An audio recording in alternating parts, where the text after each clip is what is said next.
So, ang message po natin ay patuloy yung Kaizen. Continuous improvement. Everybody say Kaizen.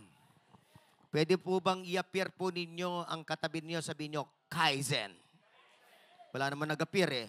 O, sige, ulitin natin. Andaan nyo na. Ganon, nakaganon po lahat ng kamay. O, harapin po ninyo kung sino nga appearan ninyo. Sabihin nyo, Kaizen. O, yung kabila naman. Taas ang kamay. Sabihin nyo, Kaizen. So, ang prayer ko po, pagka nakikita tayo, ito po na yung batihan natin. Kaizen. Amen? Pagka nagkita-kita po kayo sa daan, mga care group, ang batihan natin, Kaizen. Okay. Ulitin natin. Practice. Sige, yung katabi mo, sabi mo, Kaizen. Amen. Anong ibig sabihin ng Kaizen? Continuous improvement. Amen? Continuous improvement ng ating pagkatao, continuous improvement ng ating pagiging Kristiyano, continuous improvement ng ating buong katauhan. Amen? Sino po dito mag-i-improve this year? Seriously improve, magsabing amen. Sabihin natin lahat, Kaizen. Amen. So, ang topic po natin, ang area naman ngayon ay yung ating life's mission. Mag-i-improve tayo in doing our life's mission in life. No? Kailangan maintindihan po natin na ang bawat isang nabubuhay ay kailangang merong mission sa buhay. Life's mission. Mission in life. So I always preach on that. Pero siyempre sa araw na to, uulitin ko na naman para maitanim ng mabuti, makultivate, para ma-hammer at talagang pumasok sa puso natin. Mapukpok ng mabuti. Di ba? So yung life's mission goal natin must be prioritized. Pinag-usapan natin nung last week yung ating spiritual life. Kailangan nyo ng pinakamataas, pinaka-importanting goal natin na inaasikaso sa buhay. At kakonekta dito talaga yung life's mission eh. Yung pong tungkol sa mission ng buhay natin. Ang Panginoong Hesus sa Luke 19:10, ito yung kanyang mission. Sinabi niya, Luke 19:10. Basahin natin ang sinabi ng Panginoong Hesus sa kanyang mission. Basahin natin, malakas. 1, 2, 3, go read. Ayan, sinabi niya sa kanyang mga disciple, the Son of Man came to seek and to save the lost. Save the lost. Not just save the world. Save the lost. Yun ang kanyang mission. The mission is to save the lost. Yun ang mission niya na binigay ng Ama sa kanya. Ngayon, salamat na yung mission ng Panginoong Hesus, nagawa niya, tumatay siya sa krus, save siya ng mga lost. From generation to generation. At salamat sa Panginoon na merong gumawa ng mission na ito at ikaw ay naligtas. Amen? Lahat ng tunay na ligtas dito, magsabing, Amen. At gusto kong maintindihan ninyo na yung ating mission sa buhay, na kasi ngayon ay pinopopularize. Ang popularize ngayon yung tinatawag na personal mission in life, PMS. Sabihin natin lahat, PMS. Personal mission in life. Ano ba yung personal mission mo sa buhay? Pagka tinanong ka, can you readily answer? Dapat kung totoo ang Kristiyano, alam mo na ang personal mission mo sa buhay is save the lost. Kagaya ni Jesus. Yan ang personal mission statement natin. Kaya number 1, our mission in life, our PMS, is the Great Commission according to our Lord Jesus. Meron na ba dito na nag-adapt na kayo ng personal mission in life? Meron na. Yung nag-adapt na ng personal mission in life, magsabing amen. O, meron na. Yung iba. Pero ngayon, I would like you to live wisely. Because you're not really living wisely if you don't have a personal mission in life. Because personal mission in life is about knowing and understanding why you live, why you exist. Yan ang ibig sabihin talaga ng personal mission in life. Bakit ka nabubuhay? Para saan ka nabubuhay? Di ba? Yung security guard, ang babaw, sa kape. Nabubuhay ako para sa kape. Hindi, para sa mga anak ko, sabi niya. So yung mga tinatawag na coffee is life, naku, delikado yun. Kaya pala kape ng kape. Kaya yun, ninervyos. Ka-anxiety at saka nag-nervous breakdown kasi coffee is life. PMS. Kailangan clear sa inyo yung PMS natin. Yung personal mission in life is the Great Commission. It's the mission of Jesus. And since Jesus came into our hearts, Kung ano ang PMS ni Jesus, yun din ang PMS natin. Yun din ang personal mission in life natin. Yun din ang mission natin sa buhay. Yung church, yun ang kanyang mission, mag-save ng mga lost. Pwede tayong maraming gawin, pero ang dapat primaryng ginagawa natin ay saving the lost. Sinabi ng Panginoong Yesus sa Matthew 28:19-20, ito after resurrection, ito before ascension. Matthew 28:19-20. Ano sabi ni Jesus sa kanyang mga disciple? Sabi niya, basa, therefore go and make disciples of all nations, baptizing them in the name of the Father and of the Son and of the Holy Spirit, and teaching them to obey everything I have commanded you, and surely I am with you always to the very end of the age. So yun, sabi niya sa mga disciple, parati na niya sinabihan na humayo at mangaral.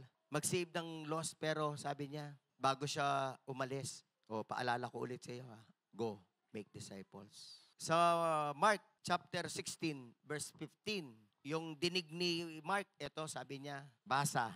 He said to them, go into all the world and preach the good news to all creation. Preach the good news. Salamat sa mga kapatiran ko na nagpipreach ng good news on a regular basis. Pero kung hindi pa, gusto ko pong maintindihin nyo, kaya kailangan kayo mag-preach ng gospel dahil ito ang mission nyo sa buhay. Ito ang mission na binigay ni Jesus. Hindi galing sa akin to. Galing kay Jesus. Kanino galing? Sabihin mo sa katabi mo, galing kay Jesus. Yung iba kasi, kala nila, si pastor. Puro preach ng gospel. Puro evangelism, puro soul winning ang sinasabi. Galing naman kay Jesus yan Amen? Kapag ikaw ay nagpipreach ng gospel, walang problema. Ang may problema lang na nagko-complain, yung mga hindi sumusunod. Amen? So, preach the gospel. Kaya kailangan ka mag-aral ng mag-preach ng good news, kapatid. Yung mga Pilipino, alam po ninyo, isa po sa mga problema natin na pwede nating gawing i-redeem at baligtarin yung pagiging chismoso. Alam po ninyo, ang pinaka-chismosong tao sa buong mundo, mga Pilipino. Sabihin po nyo sa katabi nyo, hindi ako kasama dun. Pero alam nyo, pwede nating i-redeem, pwede nating ayusin. Imbis na ang iyong chinichismis, yung kapitbahay o kung sinong tao, care group, pastor, ang i-chismis mo si Jesus. Kaya sabihin mo sa katabi mo, pwede ka pa rin maging chismoso. Basta si Jesus ang i-chismis mo. Amen? Of course, yung chismis, gossip, negative yan, kasalanan. Pero what I mean is that yung ating ikukwento sa iba ay si Jesus. Ang tagapagligtas, ang nagbabago ng buhay, ang nagbibigay ng magandang buhay, mapayapa at masayang buhay at kahulugan ng buhay. So mga kapatid ko po, ito yung mission natin. Kaya kailangan go ka, kapatid. Sabihin mo sa kapatid mo, kailangan kang go. Kailangan kang umayo. Puntahan sila. May pagkakataon na sila lalapit sa'yo. Pero most of the time, I would believe 95% and more, ikaw ang pupunta sa kanila para i-preach ang good news. Kasi noon, alam po ninyo, nung bagong Christian ako, matindi rin po kami sa evangelism sa Baptist. Parati po ako may dalang Bible. Ako po mula nung nabuhan na again ako, dala ko parati yung New Testament na Gideon. Kasi binabasa ko. Wala pa cellphone kasi noon Dala ko yun. Yun ang trademark ko sa school. Nagdadala ng Bible. So yung pagdadala ko ng Bible, di ako makakalis sa bahay kung wala akong dalang Bible na kulay blue, yung Gideon. Alam nyo, dala-dala ko yun, binabasa ko. At ang commitment ko kay Lord ay ganito. Lord, sino mang magtanong tungkol sa Bible, sisharean ko. Basta nagtanong siya sa Bible, sa aking pananampalataya, sisharean ko. Yun ang aking commitment nun. So, praise God, marami naman nagtatanong. Yung mga kaklase ko, mga best friends ko, inihiram pa nga nila yung Bible ko Meron pa nga humihingi yung mga durugista. Yung iba hindi alam. Kasi ginagawang rolling paper yung yung pages ng Bible. Kasi maganda yung paper nung Gideon na yun Di ba? But anyway, yun ang conviction ko nun. Pero, as I study Mark 16:15, hindi pala pwedeng ganun na kung sino yung magtatanong lang. Kailangan, kahit hindi sila nagtatanong, ikaw na ang magsabi ng good news. Hindi naman kasi sinabing, go into all the world and those who ask, preach to them the good news. Hindi. Go. Kahit hindi sila magtanong, mag-preach ka ng good news. Amen? Kaya kailangan masira sa ating mentalidad. Yung paniniwala na, yung magtatanong lang, yan ang sisharean ko. Hindi. Kahit hindi magtanong. Yung noon, pagkakausapin ako, makikipagdebate pa sa akin eh. Talaga naman, kaya ako, alam niyo po, ang ganda po na may nakikipagdebate sa iyo eh, at nagtatanong. Bakit?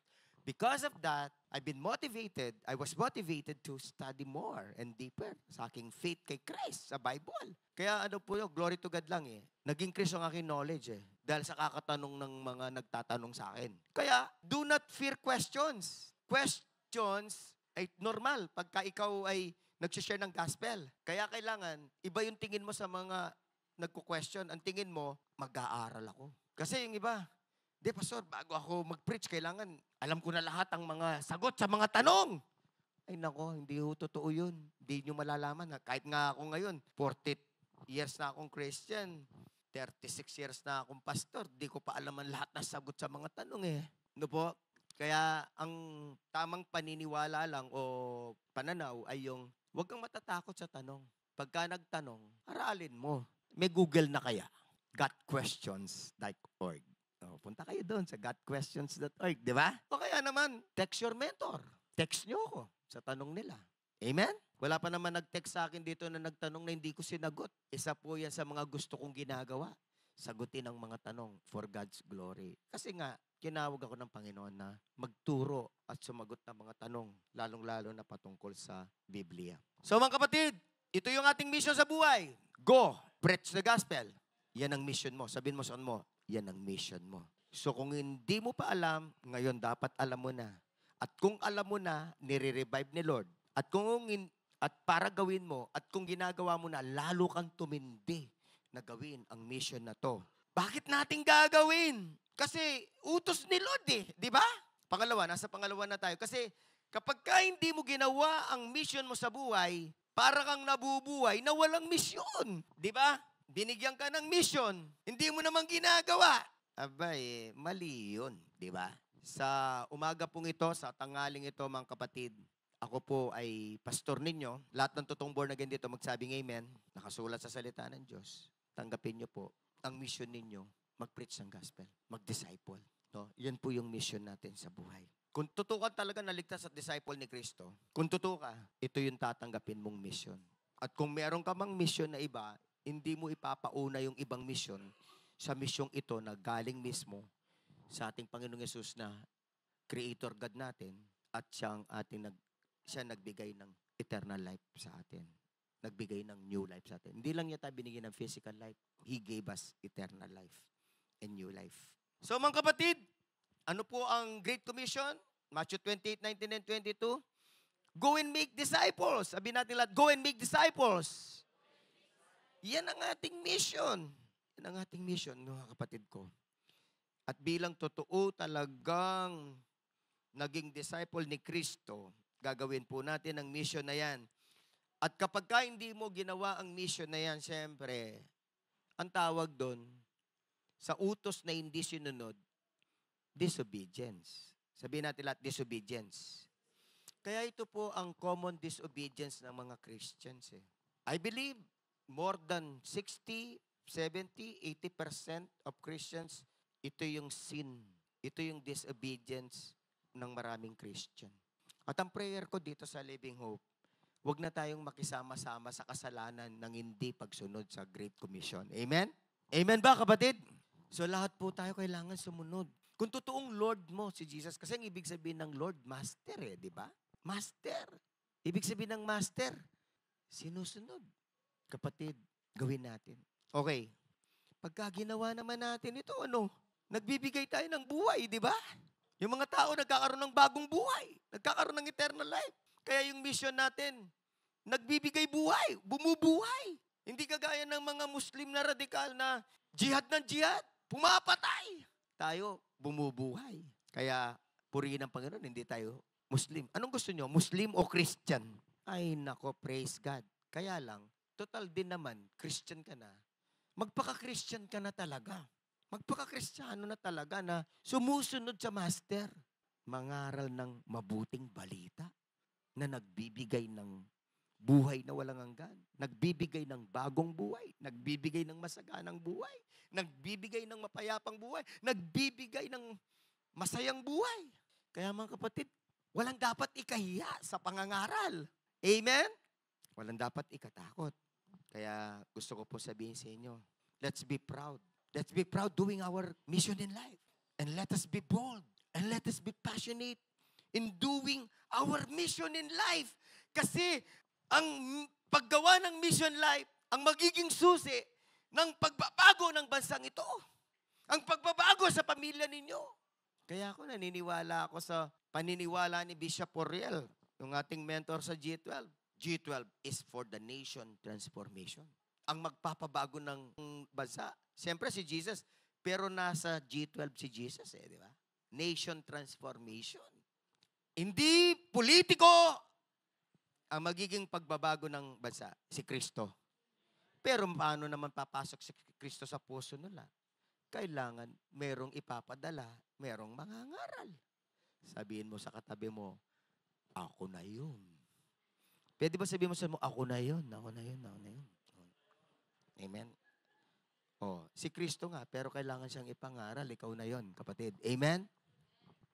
So mga kapatid ko, pinagpe-pray ko na lahat tayo, maintindihan natin na ang bansang ito magbabago pag kayong mga tao tinanggap si Kristo. Ang pamilya mo magbabago pagka tinanggap si Kristo. Pagka nangaral ka ng walang sawa, walang takot, nako, dyan mayroong malaking pagbabago. Dyan magbabago ang bansa natin. So, kailangan po tayong mangaral, kailangan tayong mag-disciple, Matthew 28, 19 and 20. Kasi kapag ka nag-disciple tayo, yung mga magiging disciple natin, makakasama nating mangaral. Diba? Kaya ang G12, gusto ko kasi raising leaders. Hindi lang siya saving people, kundi raising leaders din siya. Dumadami yung mga workers. Kaya lahat po tayo dito, bilang mga anak ng Diyos, worker tayo lahat. Nagseserve tayo lahat kay Lord. Pakita mo nga yung Matthew 25, kapatid. Alam po ninyo, si Jesus nagbigay ng parable. Sa parable na to, mag-i-start yan sa verse 14 hanggang 13. Hindi ko nababasahin kasi medyo mahaba. Pero ang kwento, 3 servants niya. Lahat ng mga servants niya tinawag. So yung 3, binigyan niya ng 5 talento, yung isa, 2, yung isa. Yung 5 ginamit niya. Yung 2 ginamit niya. Yung isa, hindi niya ginamit.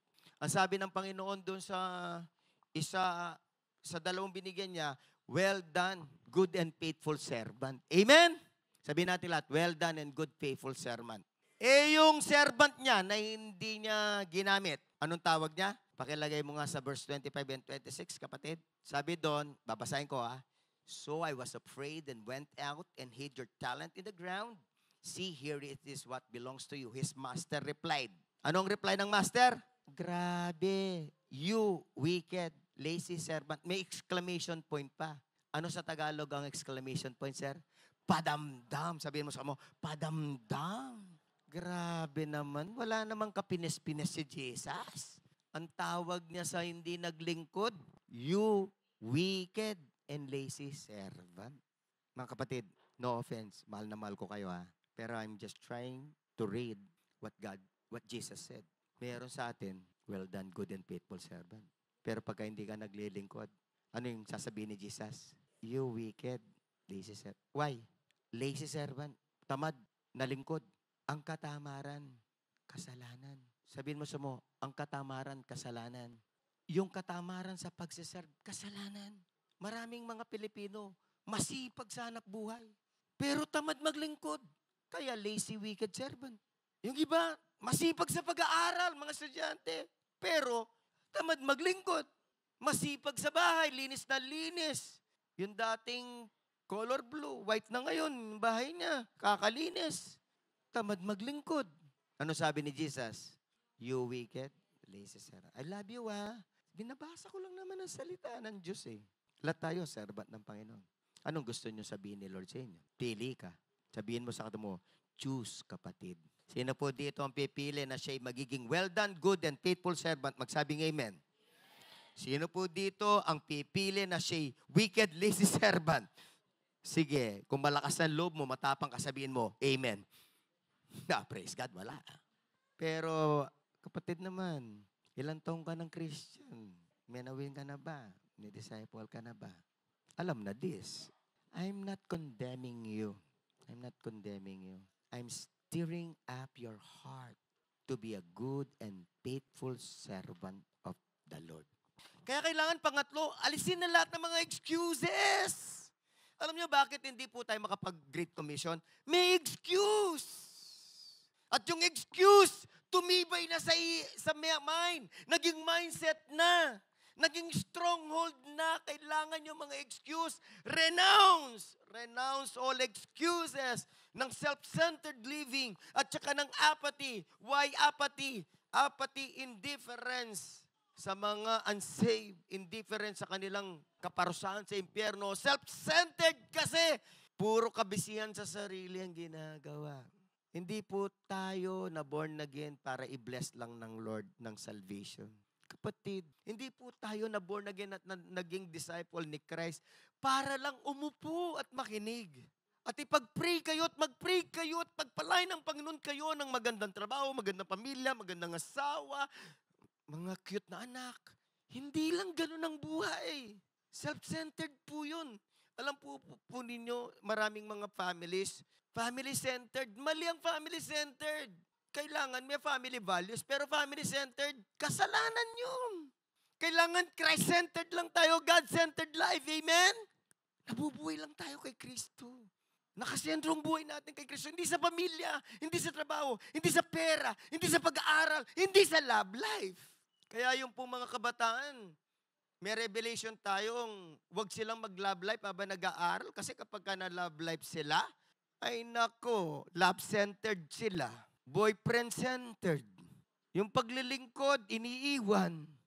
Pagka nag-away, hindi na aaten. Amen? Kaya sabi natin, wag muna. Pagkatapos na lang mag-aaral, kaya ngayon, yung mga nagpapaalam sa akin na manliligaw na, sabi ko, go! Basta nag-pray ka lang, go! Tapos ka na sa pag-aaral. Amen? Pero pagka hindi tapos, nako, wag kang gamol. Wag kang magmamadali. Papahamak ka dyan. Amen? Nabubuhay sa emosyon. Alam mo, gaganda ka pa. Popogi ka pa. Wag kang maglala.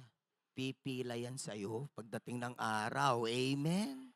Basahin natin ang Luke 14:18 to 20. Basahin natin. And another said, I have bought 5 yoke of oxen, and I go to examine them. Please have me excused. And another said, I have married a wife, and therefore I cannot come. Alam po ninyo, pinapapunta ni Lord Ang daming excuse Ang daming inutusan ng Panginoon. Ang daming excuse You know, when you hear God, when you hear Jesus, when it's written in the Word of God, hindi importante ang iniisip mo, ang excuse mo. Ang importante yung sasabihin ni God. Amen? Please have me excuse. Yung mga wala pa ring disciple, nandun sa isip nila, excuse ako. Nag-aaral ako. Magtatrabaho. Excuse ako. Alam po ninyo, sa Great Commission, walang excuse. Pananagutan mo yan. Sabihin mo sa atin mo, mananagot ka dyan. Wala pong excuse. Matanda na ako, pastor. Pastor, nakita mo naman, tumaba na ako. Pastor, pumayat na ako. Pastor, nagka-arthritis na ako. Pastor, di mo ba nakita? Namatay na yung kuko ko. Grabing excuse, di ba? Siyempre, yung mga sinasabi ko sa inyo, figure of speech. Ang daming excuse.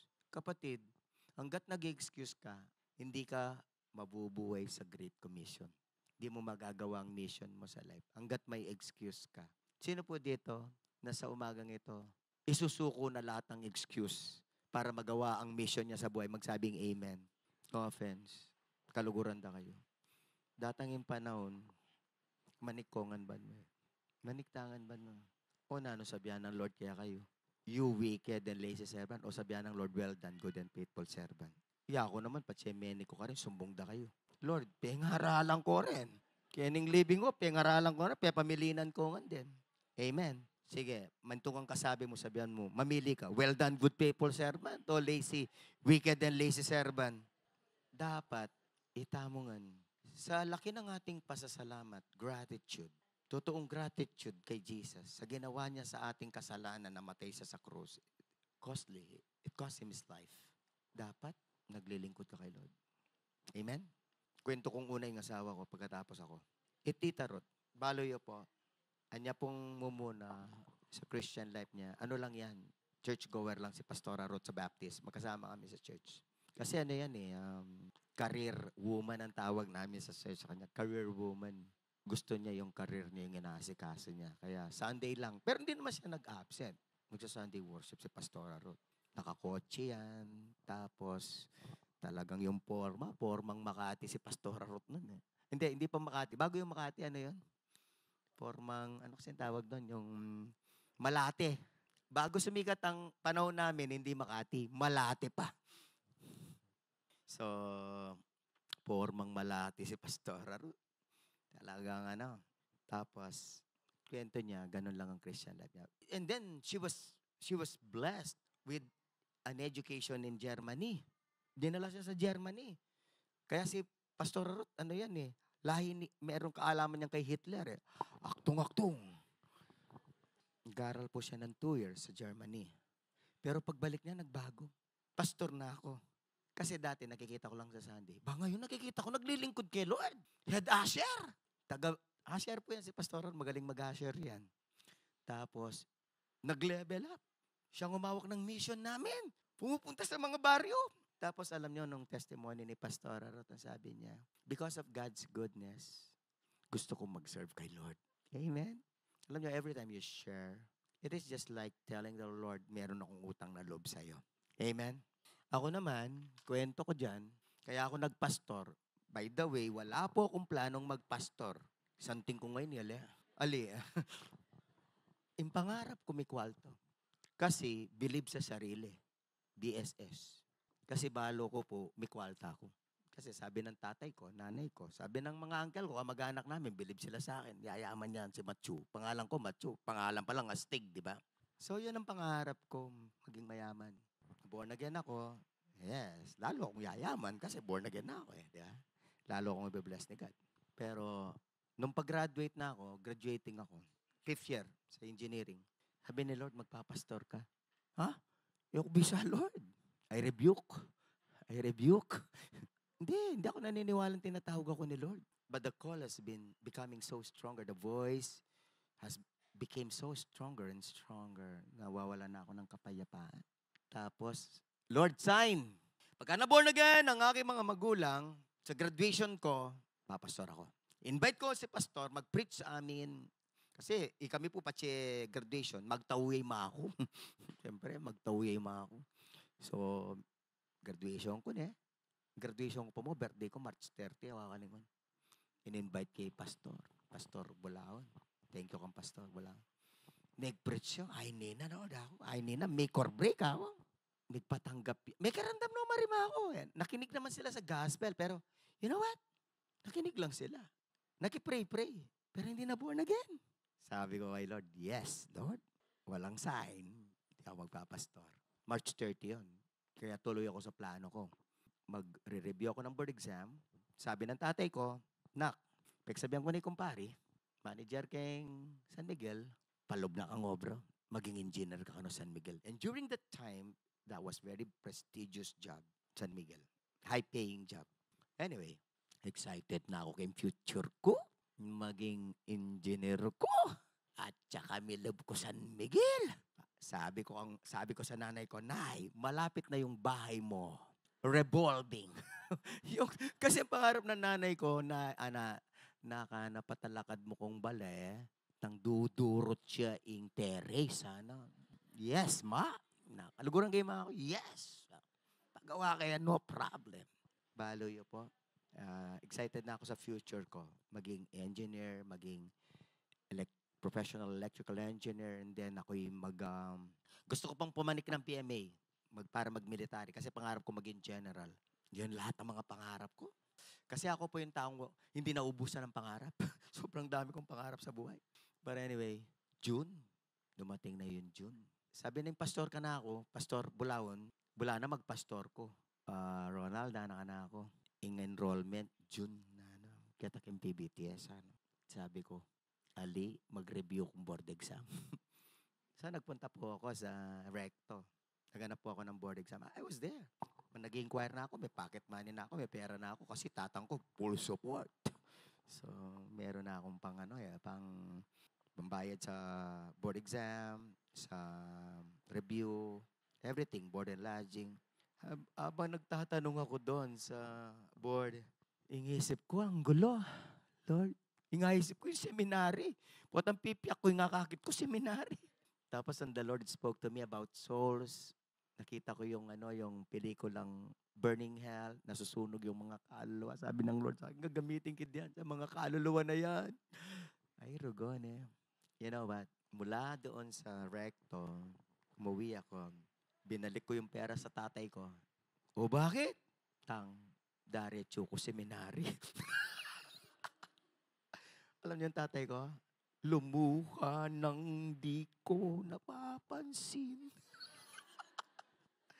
Talagang ginyak ya po. Ginyak tatang ko. Tatang yung anak ko, Ana. Pero sige, Ana. Pag-aralda na ka, bahala na kayong BM1. Ginyak lang. May pangagalargo. Wala mo, mete ako. Anak me. Ayun. Tapos yung kwento ko. Hindi. Ang sinasabi ko to, anong excuse ko na hindi susunod kay Lord? Amen? Anong excuse ko? My plan, my future, my goals, kailangan, pagka sinabi ni Lord, sunod lang, 100% maganda. Hindi papangit ang buhay mo pagka sumunod kay Lord. Gaganda buhay mo. And for after all, as I close, our great destiny. Sino po dito naniniwala na may great destiny? Lahat po tayo na kay Kristo, meron tayong great destiny. But that great destiny includes fruitfulness in doing our mission in life. Hindi mo pwedeng ihiwalay.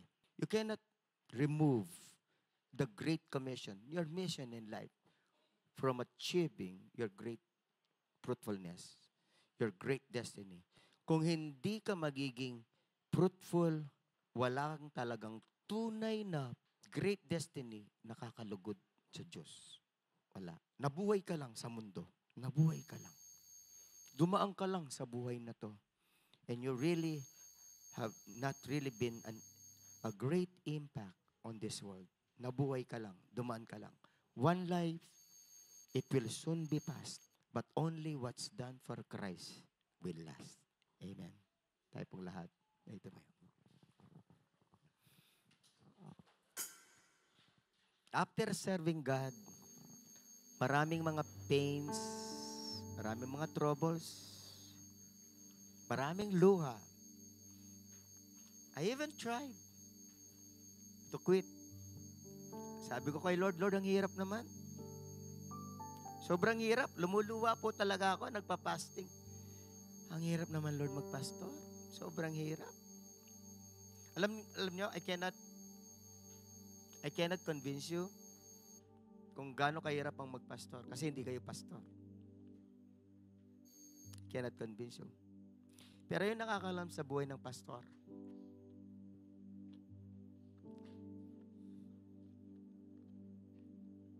Mahirap.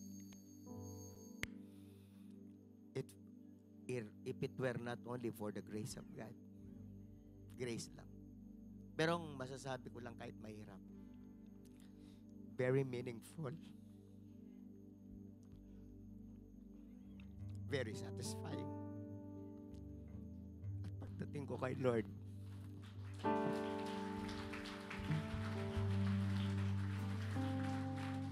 pagdating ko sa harap ng Panginoon, my greatest achievement and comfort is that, well done, good, and faithful servant.